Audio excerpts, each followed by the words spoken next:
Assalamu alaikum dear students. Hope you will be fine and enjoying good health. Welcome back to lecture of chemistry. Today we are going to start next chapter number 11, organic chemistry. You might have heard about the word organic chemistry in the previous class. It is the study of carbon containing compound. So carbon containing compounds are basically organic as they are obtained from the earth directly, but this is not the definition of organic compounds, as nowadays organic compounds are synthesized as well in the industry, and due to their vast application in different fields, the organic chemistry is a very important field of chemistry to study.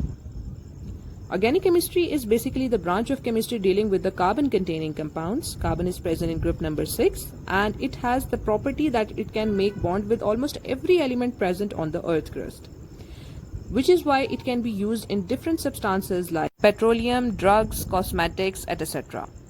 So today we are going to talk in detail about chemical diversity and magnitude of organic compounds, their general characteristics, condensed structure formula of different organic compounds, saturated and unsaturated hydrocarbons. Starting from the definition of organic chemistry, it is the study of carbon containing compounds and their properties. But keep in mind that carbon dioxide, carbon monoxide and carbides are considered to be inorganic substances, although they also consist of carbon, but they are not organic compounds. Naturally occurring organic compounds are obtained from plants and animals, while man-made organic compounds are those which are synthesized in laboratory and they just consist of carbon-containing compounds or derivatives of carbon compounds. On the other hand, inorganic compounds are obtained from minerals and rocks. So if we talk about the general characteristic of organic compound, the occurrence is the most important thing that you should know. Most of them come from the living thing or from the things that were once living. For example, fossils that help to produce petroleum after a long time of decaying. The other thing is covalent nature. So organic compounds are generally covalent in nature because the elements which are present in organic compounds are non-metals and non-metals form covalent bonds. When we talk about the composition of organic compounds, the major element which is responsible for the production of different organic compound is carbon. But sometimes the other elements such as nitrogen, hydrogen, oxygen, sulfur and phosphorus are also present. They are called as heteroatoms in organic compounds.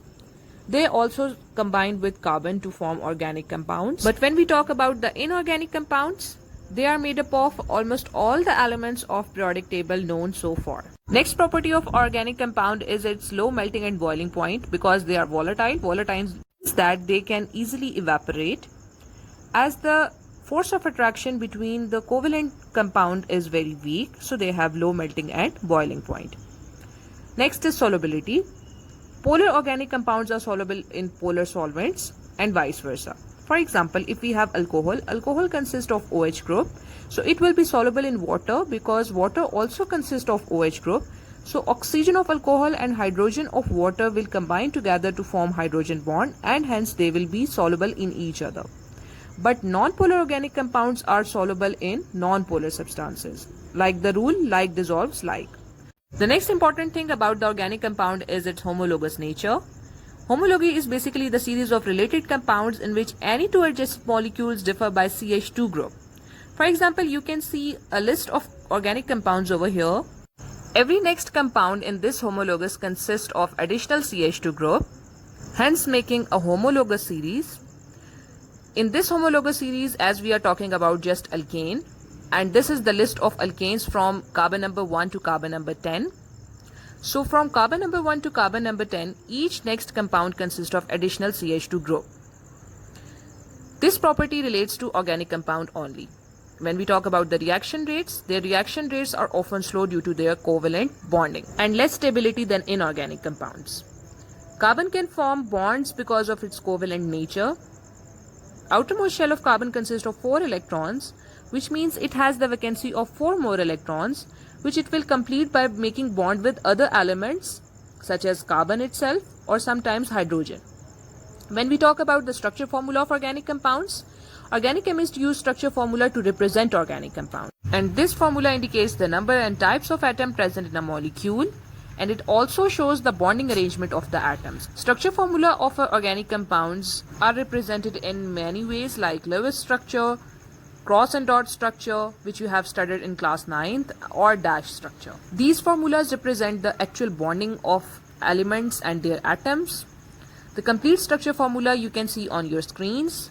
single bonds, double bonds, and dot and cross structures. Sometimes we also use the condensed structural formula, which indicates the connection of different groups present in a whole compound without showing its bond as shown on your screen. This is the condensed structure formula of butane. There are many reasons for chemical diversity and magnitude of organic compounds. One of them is catenation.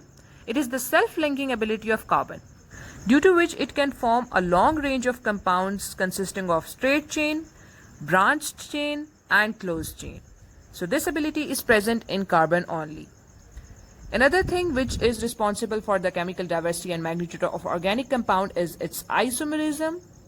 The compounds that have same molecular formula but different arrangement of atoms in their molecules are called as isomers, and this phenomena is called as isomerism.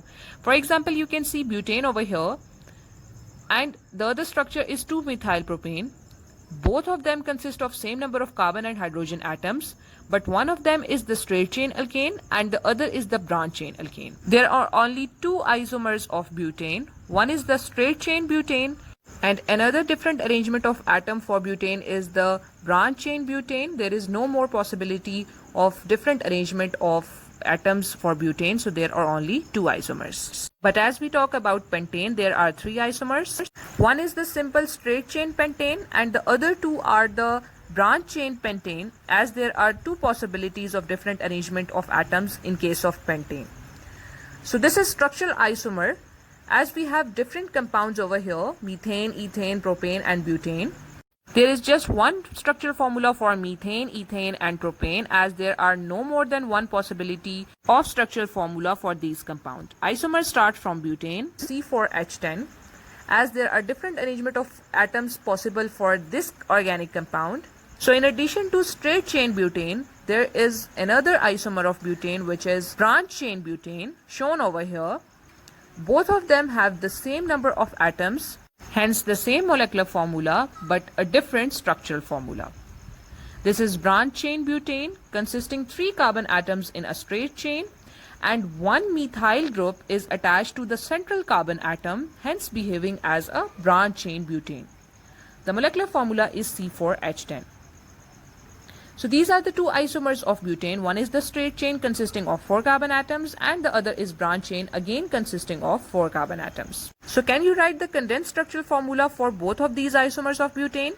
Hexane consists of 6 isomers. One of them is straight chain and all the others are branch chain alkanes or hexane.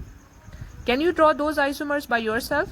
I'm giving you the hint that there are 2 based on pentane and 2 of them based on butane, which means that the main chain will be pentane or butane. So let's see what are they. Here you can see 5 carbon atoms present in the straight chain and one of them is linked with the second carbon atom, hence behaving as a branch chain isomer of hexane. Another isomer of hexane having 5 carbon atom in a straight chain is 3-methylpentane, and the two which are based on butane are 2,3-dimethylbutane and 2,2-dimethylbutane. Now here I am just showing you the carbon atoms by black dots. You can draw 4 hydrogen atom or 4 bonds with each carbon atom. So let's summarize isomers. They are called as structural isomers. They have the same molecular formula and different structural arrangements, and the naming is based upon the length of the longest carbon chain. The third thing which is responsible for the chemical diversity and magnitude of organic compound is the multiple bond, as carbon has the ability to form more than one bond, single, double or triple. This results in the formation of vast range of compounds, alkane, alkenes and alkynes. As we know that carbon has the ability to form 4 bonds, the simpler one of them is alkane. Can you tell me what is the combination of carbon and hydrogen called? It is called as hydrocarbon. Now hydrocarbons are of different types depending upon the number of bonds present between the atoms. This is the class of organic compound which consists of only 2 elements. One is the carbon and the other is hydrogen, and they are bonded to each other in different fashion. Oxygen, nitrogen and sulfur are not present in hydrocarbons, although they are present in other organic compounds, but this hydrocarbon is the class of organic compound which just consists of 2 elements. One is the carbon and the other is hydrogen. So we are not going to talk about oxygen, nitrogen and sulfur presence in hydrocarbons. Hydrocarbons are also classified according to the number of bonds present between carbon. The 2 types of hydrocarbons are the saturated and unsaturated hydrocarbons. Saturated hydrocarbons are defined as that class of hydrocarbon which consists of single bond between all the carbon atoms present in its compound. For example, consider the hydrocarbon shown over here as saturated hydrocarbon. All the bonds present between the carbon are the single bonds. Unsaturated hydrocarbon is that class of hydrocarbon which consists at least one double or triple covalent bond between the carbon atoms. For example, you can see one double bond over here, due to which this hydrocarbon is considered as unsaturated hydrocarbon.